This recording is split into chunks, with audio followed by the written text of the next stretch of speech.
dan saatnya kita akan memasuki sesi talk show untuk kita menggali lebih dalam lagi materi-materi yang telah disampaikan tadi. Bagaimana para panelis kita sudah siap untuk kita talk show? Sudah ya, oke.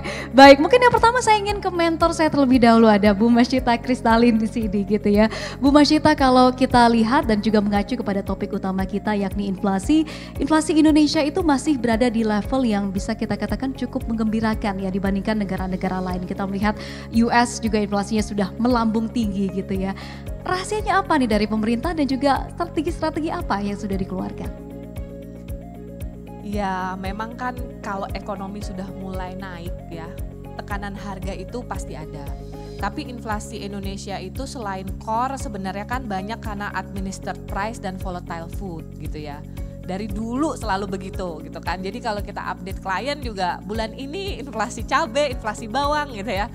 Tapi kalau kita melihat secara keseluruhan cukup sehat, memang karena administered price-nya kita masih terjaga gitu ya. Tekanan dari peningkatan harga komoditas itu masih dijaga oleh pemerintah. Nah, rahasianya memang itu, kita berharap tahun depan sih kalau harga komoditas, harga energi sudah mulai, harga makanan sudah mulai termoderasi, tentu kan tekanan dari luarnya sudah mulai berkurang.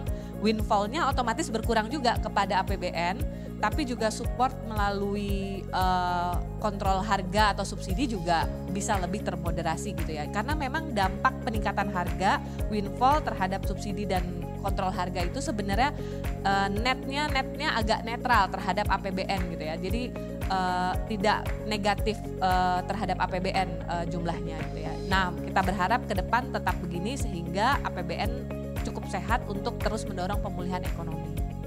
Nah, Bu Masyita berbicara terkait dengan APBN, kita ketahui ada defisit anggaran yang diturunkan oleh pemerintah ke level 2,8% dibandingkan dengan capaian saat ini di atas 3% gitu ya Bu Masyita.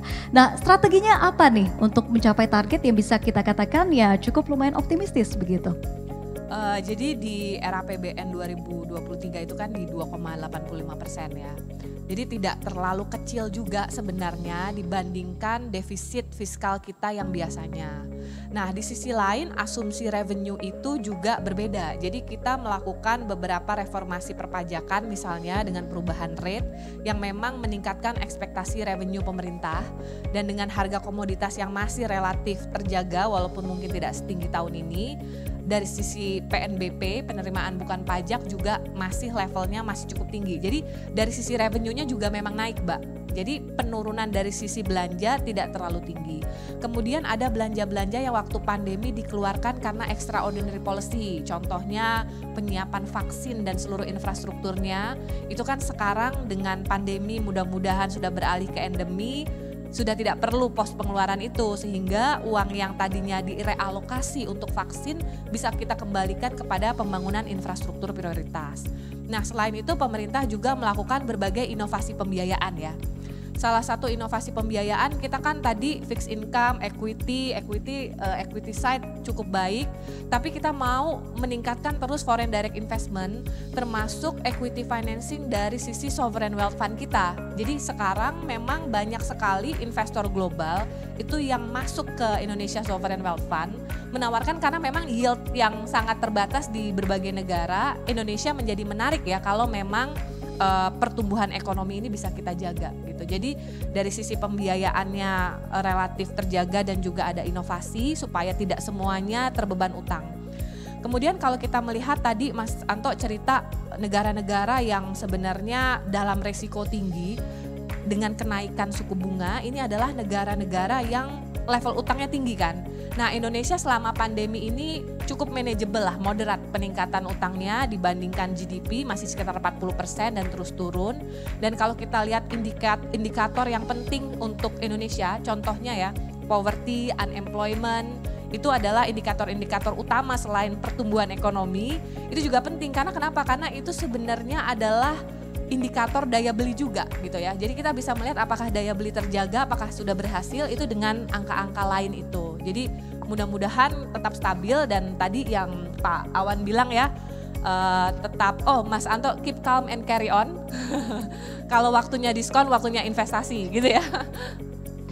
Oke, luar biasa sekali. Tadi Bu Masyita sempat menyinggung terkait dengan penerimaan pajak juga yang kita ketahui over target malah ya di tahun lalu. Semoga pastinya tahun ini bisa kembali tercapai kali ya Bu Masyita, harapannya. Oke, luar biasa. Mungkin boleh kita berikan apresiasi juga kepada Kementerian Keuangan, Bapak Ibu hadirin sekalian.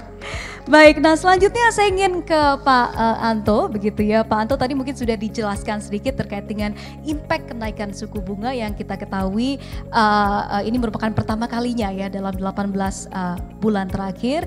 Dan ini seiring juga dengan kita melihat bank-bank sentral di seluruh dunia ini sudah cukup agresif begitu ya dalam menaikkan suku bunga acuan mereka gitu.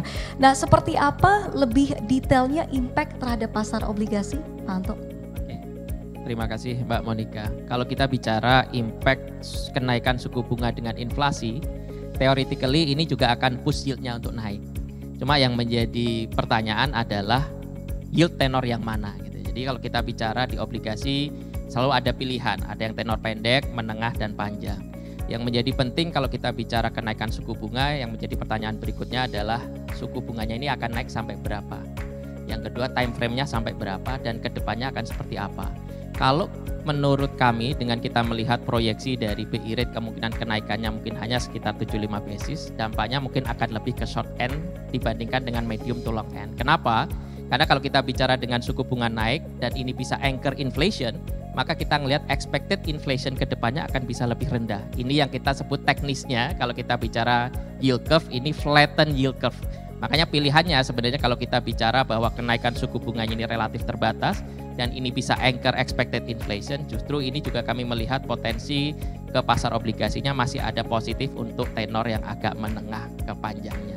Dan lagi-lagi kami sampaikan bahwa BI rate ini bukan hanya satu faktor yang menentukan pergerakan obligasi, kita juga harus melihat faktor lain seperti credit default swap. Kita harus melihat dari sisi globalnya US Treasury seperti apa, dan kalau dari sisi domestik rupiahnya seperti apa. Dan kalau seandainya kenaikan dari BI rate ini respon preemptif terhadap ada potensi kenaikan harga BBM, justru short term pain tapi long term gain, karena kita ngelihat dengan kenaikan harga BBM ini tentunya akan membuat fiskal kita akan jauh lebih bagus ke depannya. Jadi harus dilihat secara menyeluruh, nggak hanya kita hanya lihat dari sisi BI rate-nya. Itu. Oke, baik, terima kasih Pak Anto. Pak Anto, kita ketahui juga untuk pastinya untuk memitigasi inflasi yang mungkin kemungkinan akan lebih tinggi seiring dengan inflasi global yang tengah melonjak saat ini, begitu ya. Dunia juga saat ini dihadapkan dengan ancaman stagflasi, begitu ya. Menurut Anda seperti apa mungkin kebijakan yang harus diambil untuk mengakomodasi atau mungkin memitigasi resiko inflasi ini? Oke, terima kasih. Jadi ini mungkin sharing sedikit mengenai inflasi ya. Jadi tadi ditanya kok inflasi kita relatif rendah. Memang selain karena pemerintah menahan administered price dari bebannya di fiskal, tapi ada beberapa hal yang menarik menurut saya kenapa inflasi kita rendah. Yang pertama adalah kita diuntungkan dari komoditi. Mungkin negara-negara yang lain karena harga komoditi naik mereka harus langsung pass through. Kita ada DMO dan lain-lain. Yang kedua menurut saya yang paling menarik yang mungkin orang nggak terlalu memperhatikan itu beras. Kita itu konsumsi beras cukup besar dan kita lihat dari suplai beras dan dari harga beras itu relatif jauh lebih stabil. Beda dengan negara-negara lain yang pakai gandum yang harganya bisa sangat volatile. Jadi dua hal itu yang mungkin akan menyebabkan inflasi relatif lebih manageable. Dan yang ketiga adalah kita dari early stage recovery ekonomi. Jadi kalau negara-negara yang lain sudah tumbuh ekonominya kencang sekali, maka mereka core inflationnya tinggi, di kita core inflation relatif rendah. Jadi kalau kita lihat dari sisi itu, memang tekanan dari sisi inflasi kita mungkin agak berbeda dengan negara-negara maju.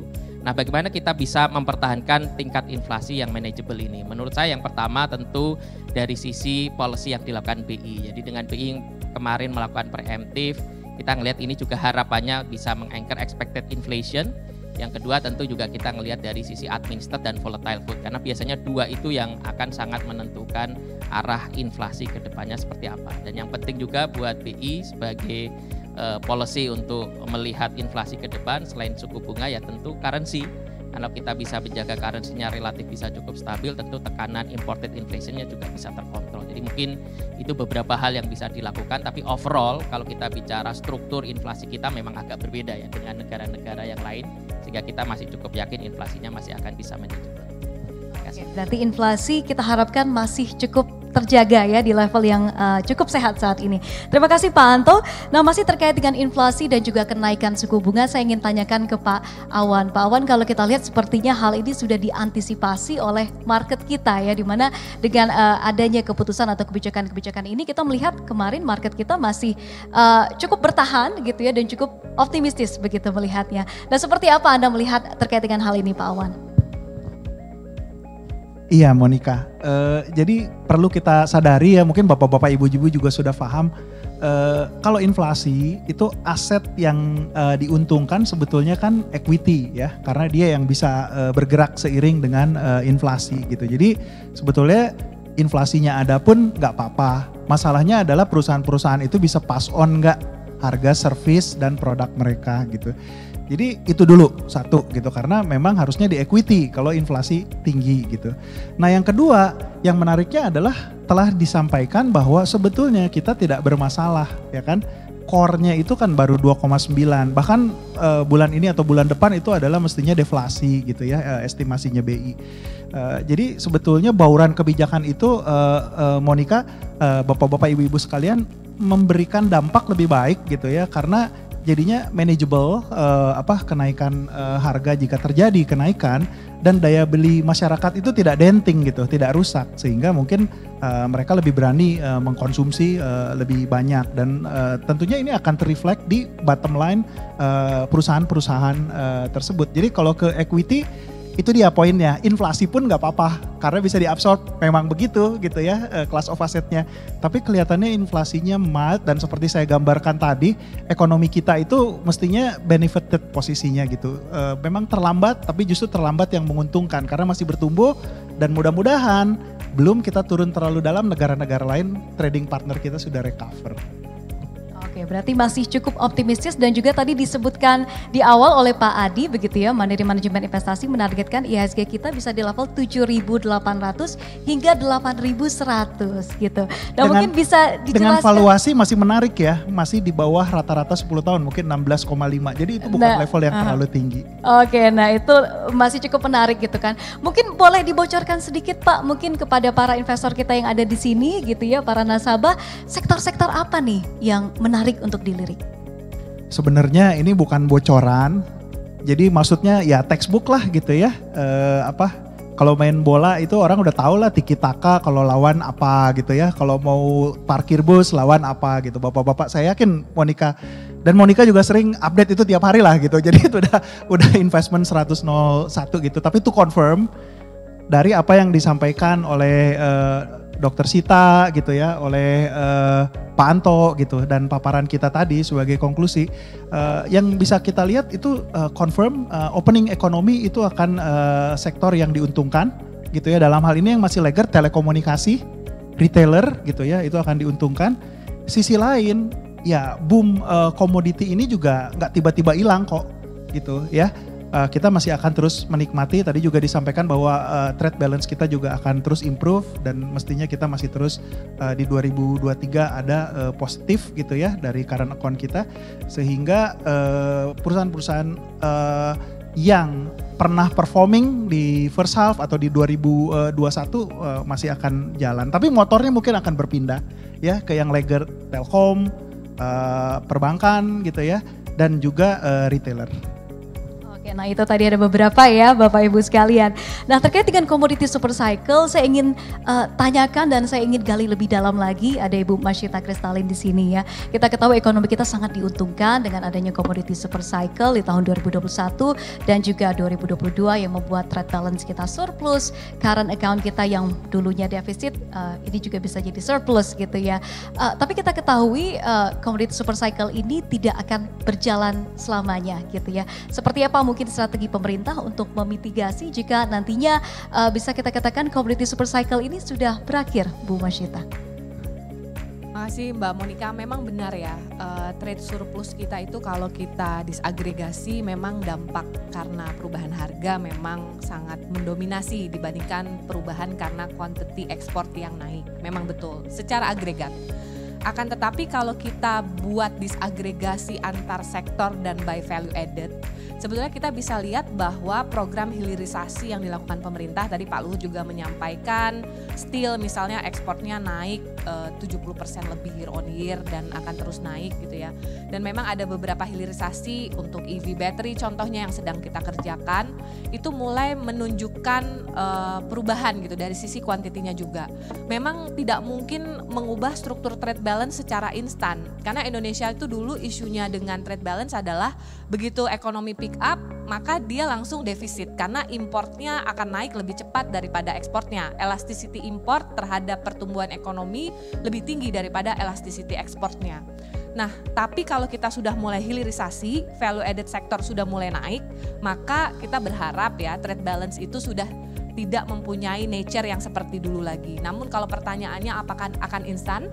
Karena ini pembangunan sektor tentu memerlukan usaha kita bersama dan tidak mungkin dalam waktu yang terlalu pendek gitu ya. Nah, di sisi lain tadi kan ada dua sisi ya. Mas Anto cerita rupiah cukup stabil, Pak Awan juga ya, itu membantu dalam pemulihan ekonomi. Sekarang kita punya trade surplus, jadi waktu kemarin ada outflow, walaupun equity kita inflow, kita masih terbantu secara umum. Makanya rupiah stabil, walaupun currency emerging market di dunia lainnya cukup turun gitu ya. Nah, tapi ke depan tentu pada saat trade balance-nya agak turun, kita berharap capital flow-nya juga sudah mulai improve gitu.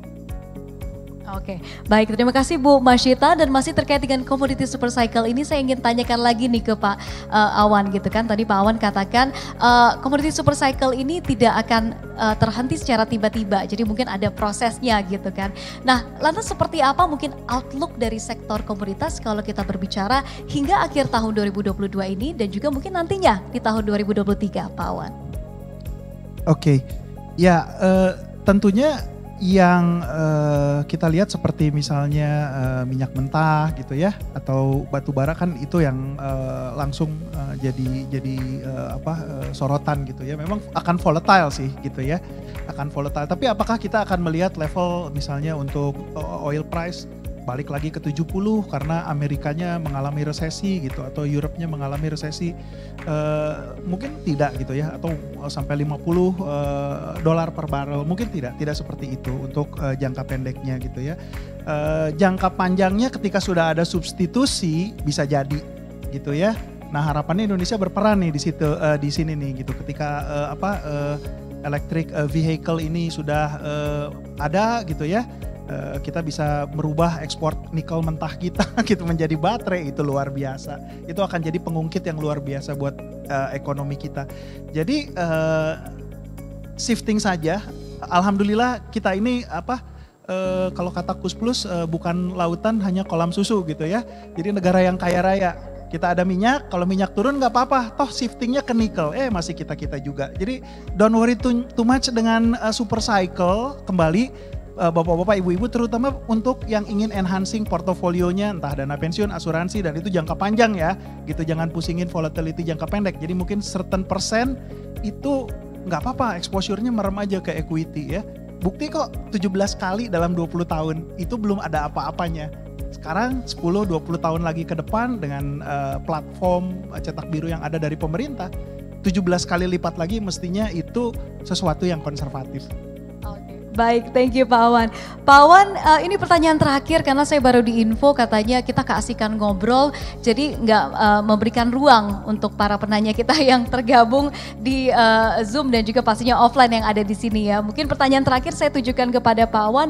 Pak Awan, lantas seperti apa mungkin strategi dan juga sikap dari investor di tengah kita bisa katakan walaupun perekonomian kita masih cukup stabil gitu ya, tapi kondisi global ini kan bisa kita katakan cukup menantang ya, apalagi dengan adanya keadaan atau situasi geopolitik yang terjadi saat ini. Nah, mungkin bisa dikasih bocoran reksadana apa nih yang masih menarik dan juga mungkin untuk alokasi investasinya sendiri. Apakah benar cash is king during this challenging time atau seperti apa pendapat Anda, Pak Awan? Iya.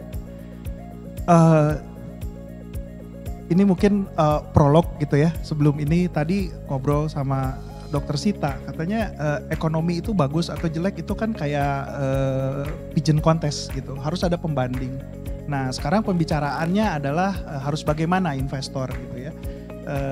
analogi dengan hal tersebut, harus ada pembanding terhadap tujuannya, objektifnya apa, gitu ya.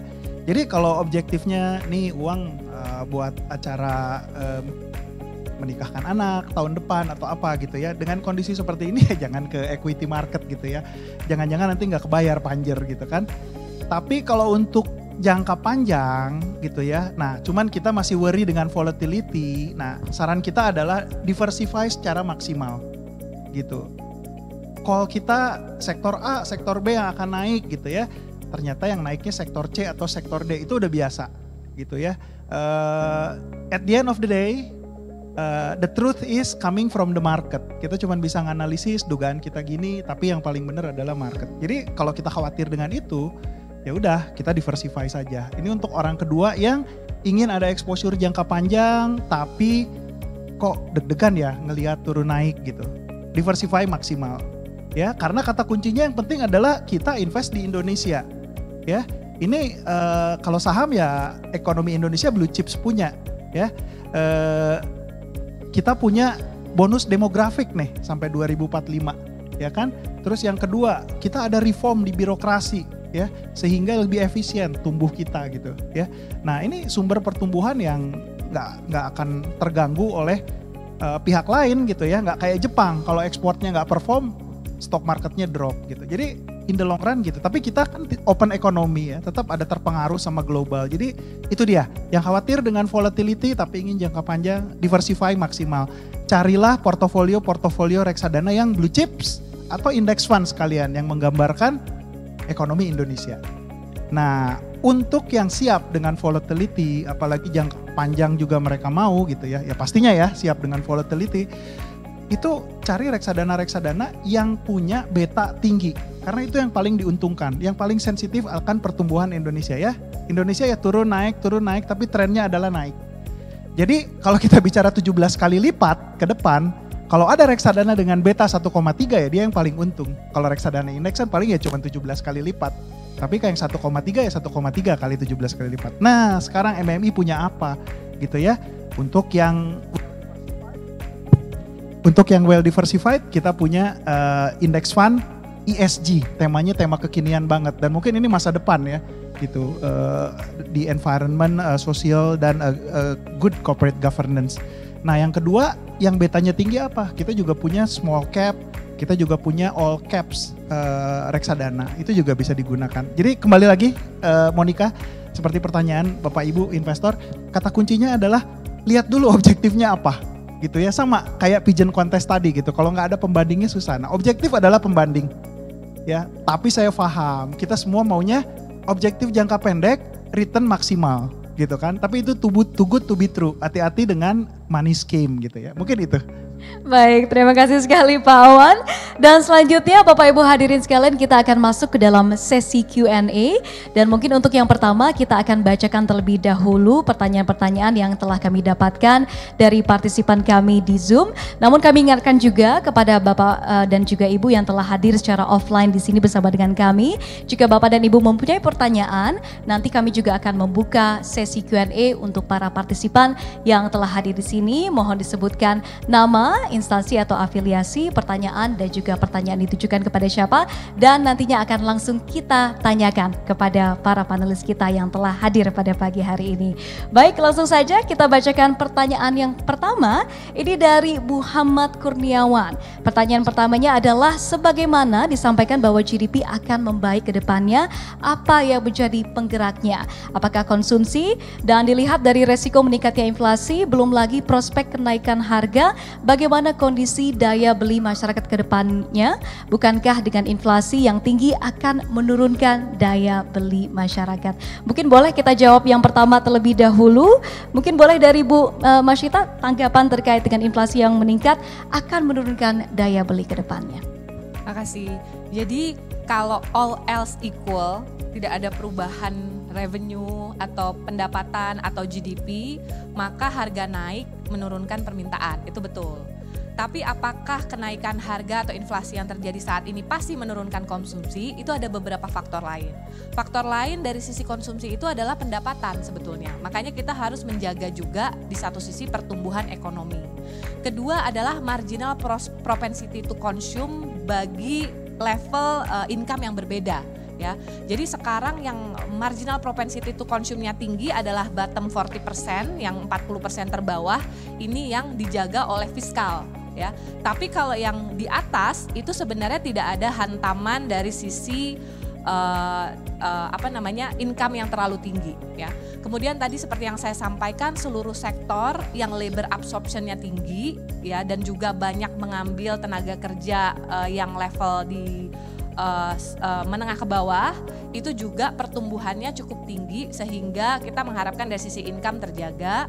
Kemudian juga pemerintah membantu memberikan cushion terhadap harga untuk administered price, walaupun itu tentu ada batasnya, tidak mungkin selamanya dilakukan oleh pemerintah. Baik, terima kasih Bu Masyita. Mungkin dari Pak Anto atau Pak Awan ingin menambahkan terkait dengan hal ini, kami persilakan.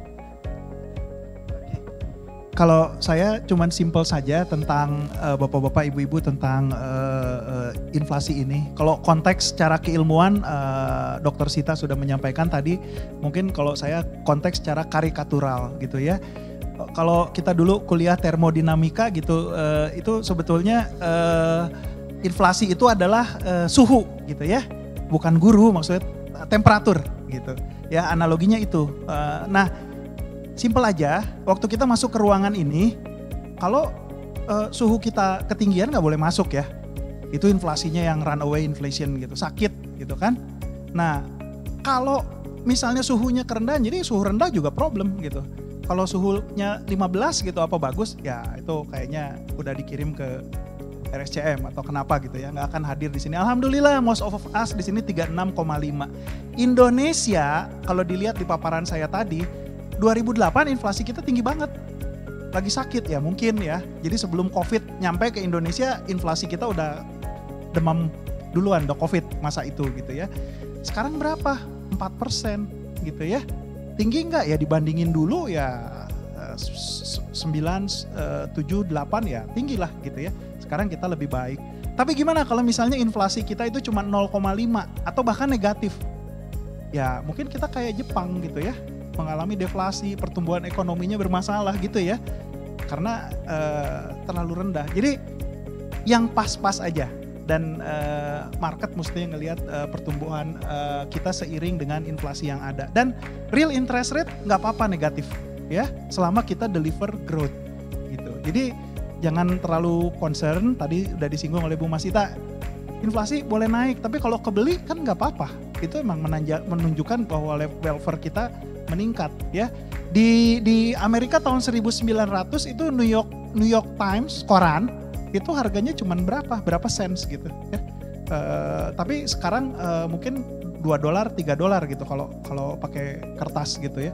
Itu kan inflasi yang luar biasa, tapi kan ekonomi Amerika ekonomi yang kaya gitu ya. Bertumbuh gitu. Jadi don't worry so much dengan kenaikan inflasi selama kita bisa imbangi dengan revenue. Nah, untuk pemerintah revenue pajak kita udah double atau triple loh dari 2008 misalnya perolehannya. Gitu. Reserve kita juga udah tinggi. Jadi tadi yang Pak Anto bilang kita juga harus hati-hati dengan imported inflation gitu kan. Reserve kita udah jauh lebih tinggi dari 60 billion sekarang kita udah 130-an. Revenue pun udah double atau triple gitu. Jadi we are in the good shape. Cuman tetap harus hati-hati untuk investor. Juga jangan terlalu euforia. Tapi mungkin ini dia Monica. Coba persepsi kita itu kalau ada turun dalam gitu ya. Itu kayak diskon midnight discount di Plaza Senayan atau Senayan City. Itu kan penuh tuh. Kalau ada midnight gitu, kok ini malah takut ya gitu. Pas diskon kok malah orang ikut jual-jual gitu. Ya, kalau lagi diskon kita tampungin gitu. Mungkin begitu. Oke, menarik sekali. Terima kasih Pak Awan.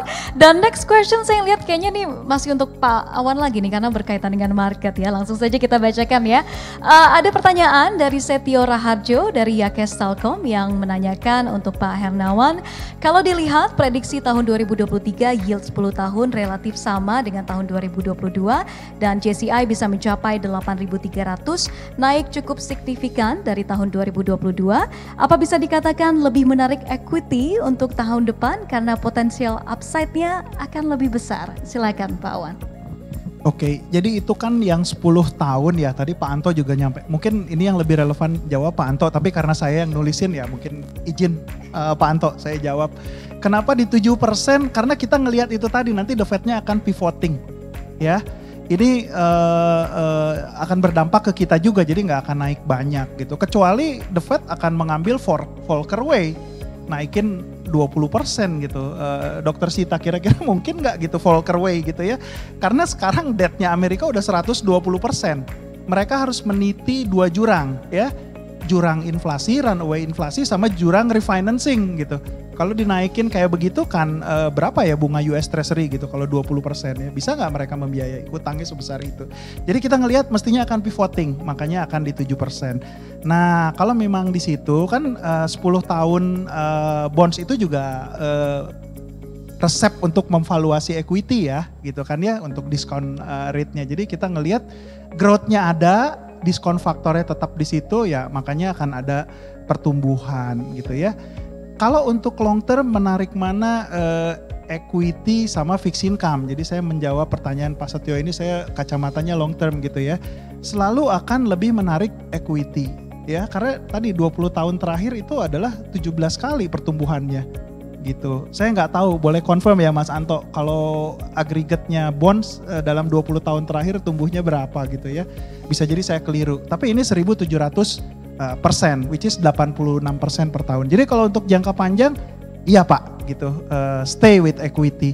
Tapi kalau untuk jangka pendek kembali lagi Pak ini uangnya buat bayar ke peserta dana pensiun atau gimana Pak? Om saya juga soalnya yang menerima manfaat gitu. Kalau untuk jangka pendek jangan Pak gitu. Ini jangka pendek atau jangka imah gitu. Kalau ya maksudnya untuk ke rumah gitu ya. Kalau jangka pendek mungkin ya di yang pasti-pasti aja Pak. Ya jadi liability driven investment kata kuncinya. Baik, berarti balik lagi kepada profil resikonya juga begitu ya Pak Awan. Itu harus penting, itu harus diperhatikan. Nah mungkin Pak Anto ada yang ingin ditambahkan terkait dengan topik tadi, silahkan. Mungkin tadi Pak Awan nanya return investasi obligasi seperti apa gitu ya.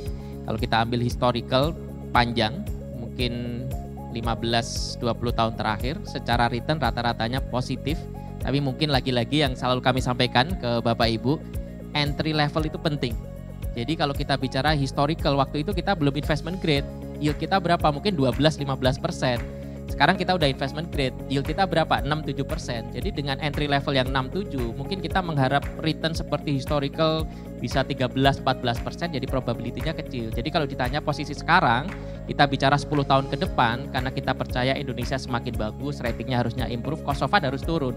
Jadi returnnya ya kira-kira entry level itu ditambah dengan kira-kira capital gain-nya berapa dengan penurunan yield. Jadi kalau kita bicara mungkin 20 tahun ke depan, return investasi obligasi karena performance kita, negara kita juga semakin bagus, mungkin kita bicara 7-8% sudah cukup bagus gitu. Karena entry level kita memang sudah cukup rendah. Mungkin itu sedikit tambahannya. Berarti ini time to buy, Pak Anto?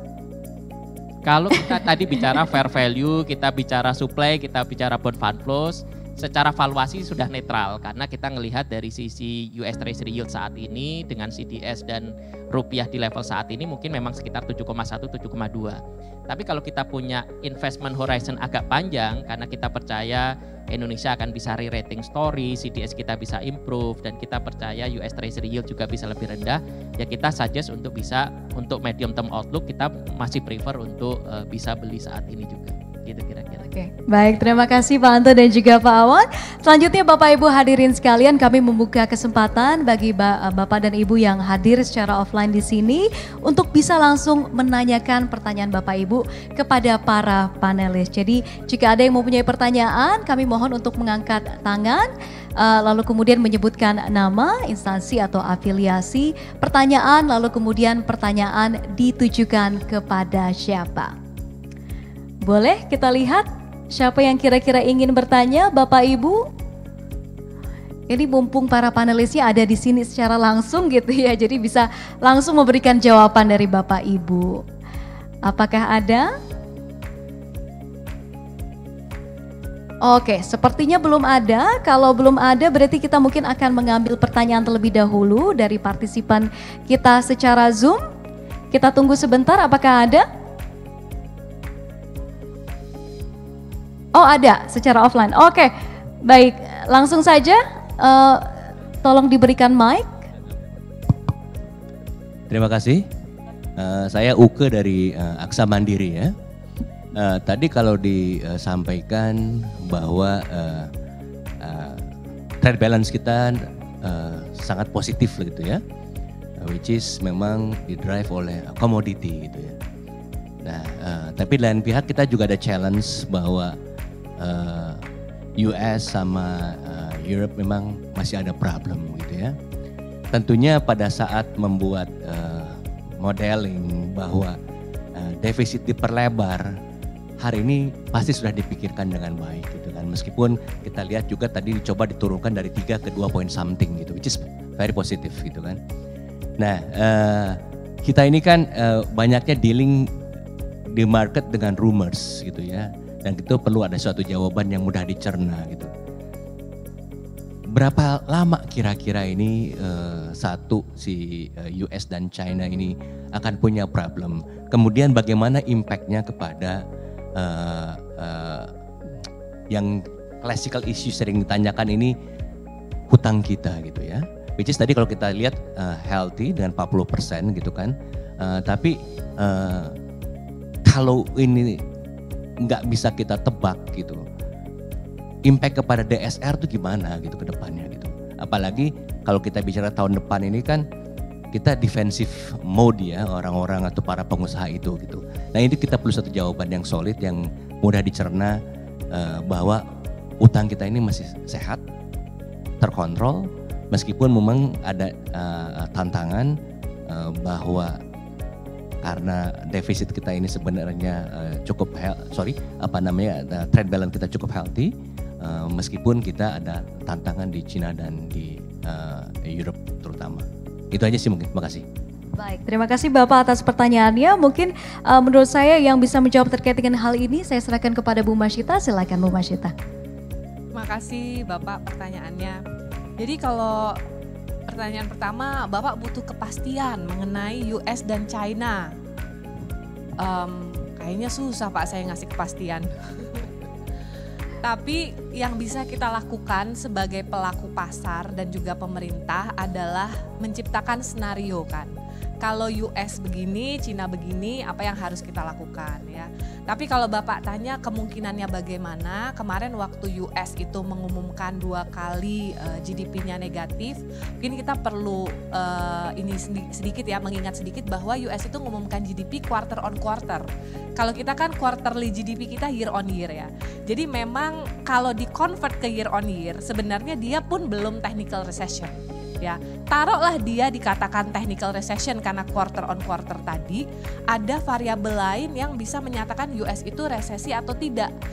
Non-farm payroll misalnya di saat itu resesi sedang naik gitu ya, dan bahkan kalau dibandingkan dari periode resesi sebelumnya jauh lebih tinggi dan dalam tren yang naik ya.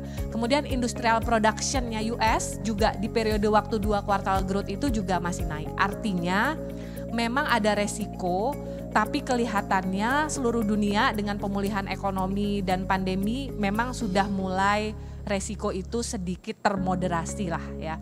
Tapi kalau memang arahnya bagaimana, tentu kita masih harus menunggu. Yang penting dari sisi pelaku pasar kita tahu kalau begini kita begitu. Tadi kan kalau market lagi down mungkin saatnya buy, kalau market lagi bullish kita punya strategi yang berbeda.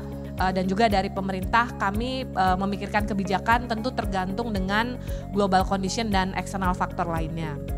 Sekarang masalah utang, apakah utang itu sustainable? Mungkin nanti saya minta phone a friend ya, minta bantuan Mas Anto. Jadi dibandingkan dulu ya, utang itu sudah mulai resikonya turun. Kenapa? Karena dulu yieldnya tinggi, sekarang relatif lebih rendah. Nomor 2, dulu proporsi utang dalam USD kita dibandingin sekarang jauh lebih tinggi dulu Pak. Jadi kita sekarang sudah IDR base, even inflow kita itu mereka beli IDR base government bond, bukan hanya USD atau Euro. Kemudian tadi dengan ke pandemi ini selama 3 tahun, utang itu kita masih relatif moderat. Memang nanti pada saatnya tentu dengan kenaikan interest rate dan perubahan FX tentu debt service ratio bisa berubah-ubah ya Pak. Tapi pasti kita at some point harus membayar biaya pandemi ini. Untungnya Indonesia biaya pandeminya tidak terlalu tinggi dan mudah-mudahan sekarang kita jaga pemulihan ekonomi dan daya beli masyarakat. Nah untuk hal-hal lainnya misalnya terkait utang ya Pak ya. Sebenarnya dari pemerintah tadi yang saya sampaikan, pemerintah juga berusaha untuk mengubah nature financingnya. Jadi tadi yang saya sampaikan di Sovereign Wealth Fund itu kita equity based financing dan long term. Jadi proyek-proyek infrastruktur yang selama ini didanai oleh, kan kita memang mayoritas pasar keuangan Indonesia masih perbankan ya. Yang non perbankan itu masih proporsinya cukup rendah, padahal asuransi Dapen itu kan yang harusnya menyediakan long term financing.